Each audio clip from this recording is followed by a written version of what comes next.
Welcome to the Dental Leaders Lounge, the podcast where our leaders come together to answer your burning questions about running a successful practice.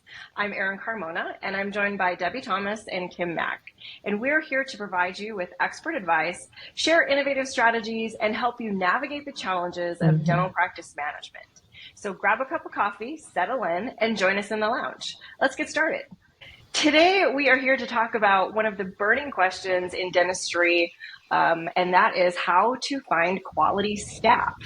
I'm excited about this topic, and we know just from hearing our clients that this is something that is on everybody's mind. For sure. So, how do you find quality staff? Well, I'm going to just jump in and start with a kind of a philosophical mindset here before we even begin. The word staff in and of itself, I'd like to tackle that because it's really important to put yourself in the right mindset when building your team and to approach it as that you're building a team. And when you think of it as, I have an opening and I need a staff member. And so it's in that mindset that they're replaceable, right? Like in and out. And instead of looking at it as a whole and saying, I have this team and I'm looking to fill a gap in my team, and maybe even I can leverage different tasks or roles with my own team. And then what don't I have? And that's the kind of person that I'm looking for. Even changing your mindset, change your approach in how you put an ad out and what you're looking for. So that's something to consider too.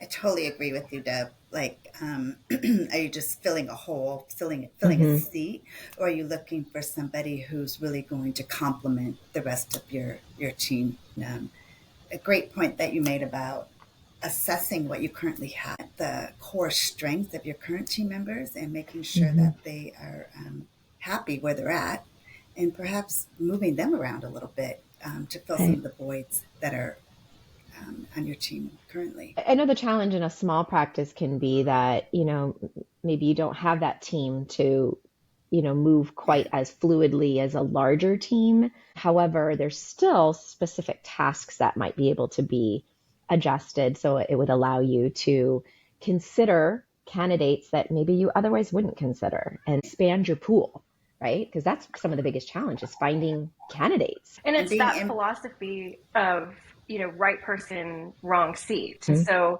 really looking at, like Kim was talking about, are they happy in their current role? Because we know that happy team members are more successful and more productive.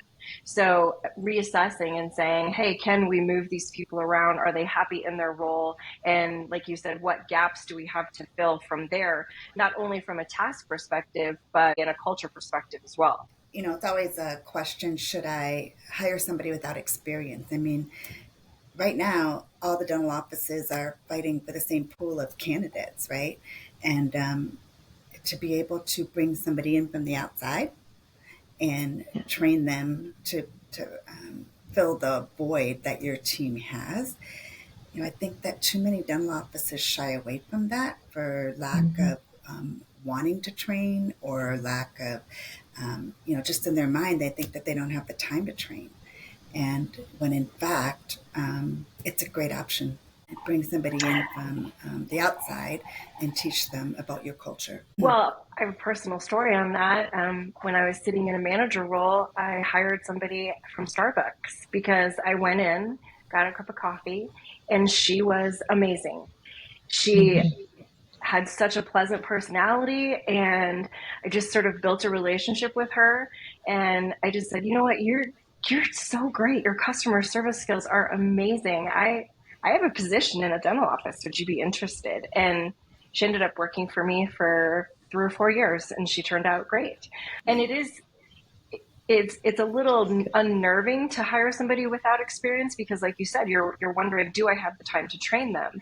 But I think we can all agree that the short-term investment on the front end of either getting some help to train them or, reassigning some roles for a little while to get them trained, in the long run, my turnover was less because she turned out to be an amazing employee because we hired for her personality and what she was naturally bringing to the table that didn't need any training. We could train her Right. how to use Dentrix. We couldn't train her how to smile and greet the patient and just be naturally warm and friendly and wonderful.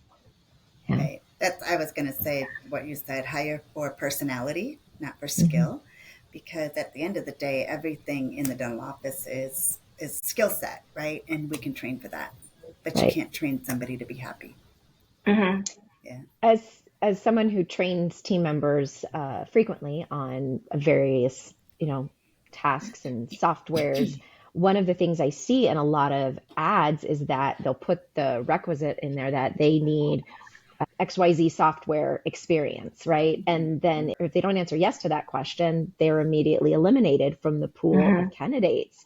And that's so sad because there's a lot of softwares and platforms out there, especially as technology is advancing. And so there's training out there for these systems and Mm-hmm. tools that can help get this person up to speed. You want to cast a really wide net and be able to filter through, like Kim said, things like, personality and attitude and longevity, instead of immediately eliminating them for something as simple Right. as a software experience that could be trainable. Right. Right. Or if your ad says you need 5 years dental experience or 2 years dental Yep. experience, you may be eliminating somebody who would be an amazing fit because they're like, oh, I don't have that. So they don't even Yeah. apply. Right. It's funny. I have a client that we're working with right now who they did a internship, right, for a dental assistant fresh out of school, and they weren't expecting anything really from her other than, sure, we can use a sterile tech. And funny enough, she ended up being amazing, blending really well with the team. And when they lost a Mm. key dental assisting team member, they immediately were able to put her in that role and start training her. And she had no experience, but she's been a great fit for that team, and they've been so Right. glad to have her. And so you wonder how many people like that are out there that get excluded from the interview process. Out there, so many of our clients just wish candidates would show up for their Yeah. interviews, right? And so that's another hurdle. You spend the money to put the ad in, Mhm. and you get lots of responses, and you schedule these interviews, and people just don't show up. So how do we overcome that? One of the things that I suggest is scheduling virtual interviews first. That way, you can see their true intent of if this is a job that they're interested in. You can do your Mhm. initial screening without scheduling time in the schedule, and I think it's just more efficient that way, given how candidates are responding these days. Set up those virtual interviews and initially. Yeah, that's a really great point. I mean, too, we're dealing with change in generational Mm, Mm-hmm. technology skills and even the reliance on it. And so had a lot of really good quality candidates that are, 20, 30 something, and they're very technology based. And they may have applied 20 different places. And so to take time out to do an in-person interview might be more of a challenge for them. But if you right. connect over a virtual interview and you go, yeah, this is really good, let's go to the next step, then they've had a chance to meet you too and go, okay, yeah, this is worth my time. And so Right. it's adapting to the pool that you have in front of you, Right. being flexible. That's so Another. interesting to me, Yeah. it's, but to your point, we are dealing with a different generation who, and especially post COVID, virtual Hmm. is sort of more of a way of life than it was previously. Sure. So that's a great idea to do virtual interviews. Right. How long do you recommend the interview be, Kim? That Um, virtual meeting, 15 uh, minutes, just yeah, I a was going meet to and say greet kind 15 of? minutes. Yep. Because you're really seeing if there's a connection, right? And if there's a Hmm. Right. connection, then as quickly as you can, take it to the next level, right? That interview, bringing them into the practice, having them spend the day with you.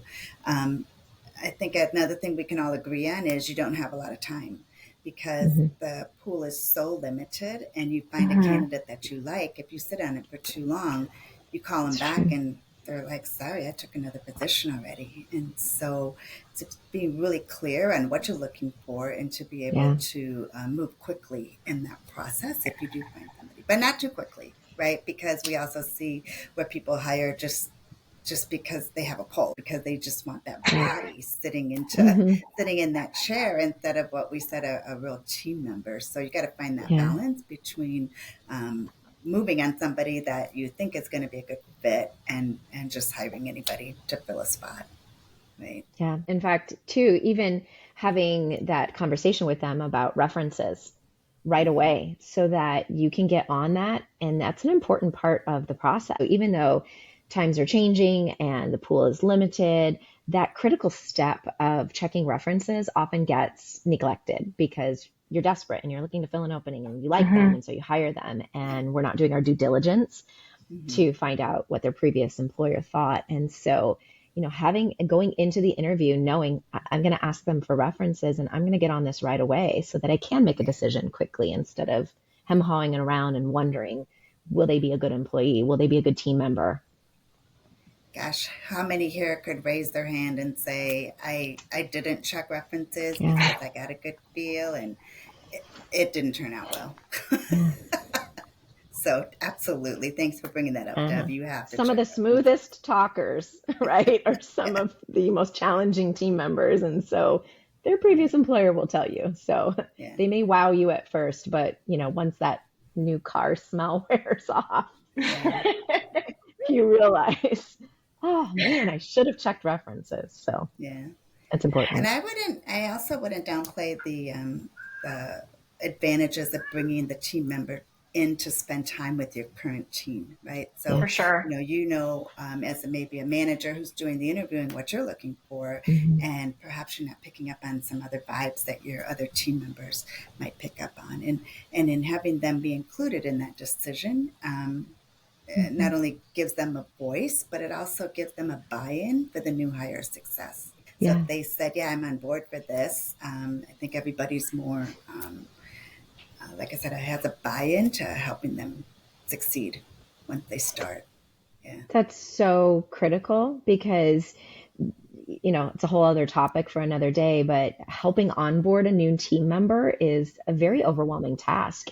And you need your team to be able to help that new person succeed. Right. And so, like Kim Right. said, if they Mm-hmm. don't have buy in and they don't like the person to begin with, they're not going to work to help them succeed. They're not going to do Right. all of the training and supportive things that is needed to really help get that person Yeah. established and Yeah. successful.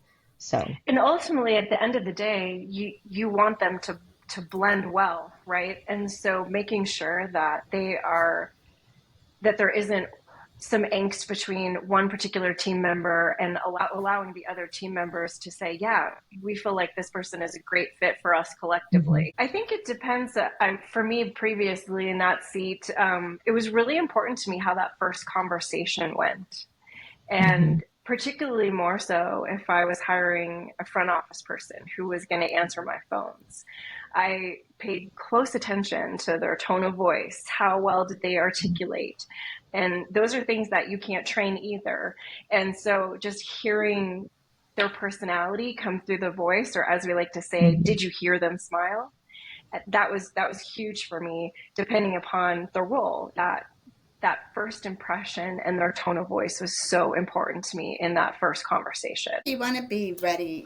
You want to make sure your team is ready for this process of hiring. mhm, And what I mean by that is there a clear job description? Because as we mhm, talked about, the candidates are also interviewing you as their new mhm, potential employer. And so if they get a Mm, sense of organization and an office that is good team relationships, like they're going to pick up on mhm. all of that too.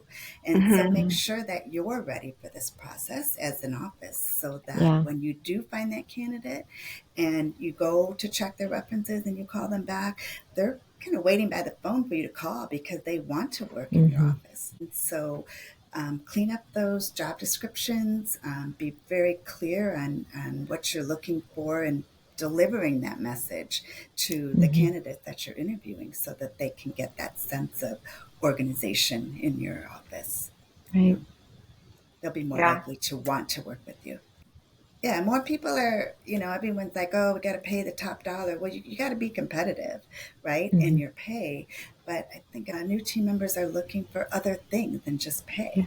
They're looking for a sense of Yeah. family. They're looking for some autonomy, like that could be a great question in your interview process is what is important to you in a That's job, good. right?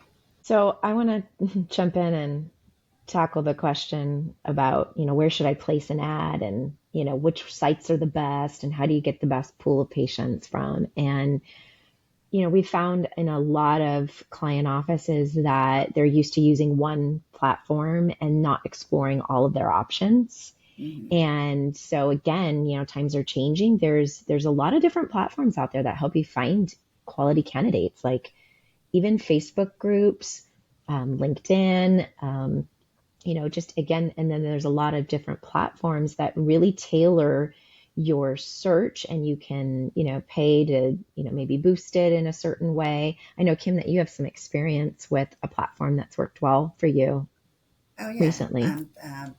Viva HR through Hmm. Desert Dental Staffing, just so good. Your Yeah. ability to track the candidates and say whether you call them, you can keep notes in there. It's just an excellent tool, and you're able, like you said, to boost it through Desert Dental Hmm. Staffing, where you can just place it on their platform, or you could pay just a little bit extra, and they'll boost it to all the other Indeed and Hmm. I don't know the name of all of them, but there's, like you Right. said, there's a lot of them out Yeah. there. And Yeah. so using a source like Desert Dental, excellent, excellent And That's they are good. national, resource. correct? Yeah. Yeah, Yeah. yeah, So anywhere in the nation, they can help you yeah, find a quality team member. yeah. Right. Okay, so just as summary, let's quickly review maybe the top four things that we talked Yeah. about. So number one is really assessing the gap you're trying to fill in your practice, and Hmm. possibly looking at other team members and if job distribution or whatever can fill some of those gaps. That would be one. Second one is to consider hiring for without experience and taking the task of training on. Is one of us, I think it was Aaron, said like the investment at the beginning will pay Hmm. off at the end, right? Sure. Um, Expand your resources through companies like Desert Dental Staffing, who can boost your ads and really have a bigger outreach. And Hmm. what was one of the The last ones? virtual Oh, interview. yeah. Consider virtual interviews. Once you do find some candidates who meet the basic requirements, schedule the virtual interviews so that you're being more efficient with your time and really trying to screen through some of those candidates and act Yeah. quickly once you do Yeah. find somebody. Yeah. So, Those are good. All right. Well, I think this is a great topic for today. And this wraps up the episode of Dental Leaders Lounge. And we hope you found our insights helpful and inspiring. And remember, if you have any questions or you need advice about practice management, send them to our Dear Practice Strategies mailbag. You can find the email below and in the show notes. We love hearing from you, and we're here to help you succeed. So don't forget to like, subscribe, rate, and review our podcast. Your feedback helps us grow and continue to bring Mhm. you valuable content. Follow us on social media and visit our website for more resources and updates. And until next time, keep leading, innovating, and thriving in your dental practice. See you next time in the lounge. see ya. Bye. Our clients. So that's the best part is I like working with them. They're constantly learning and they're constantly improving.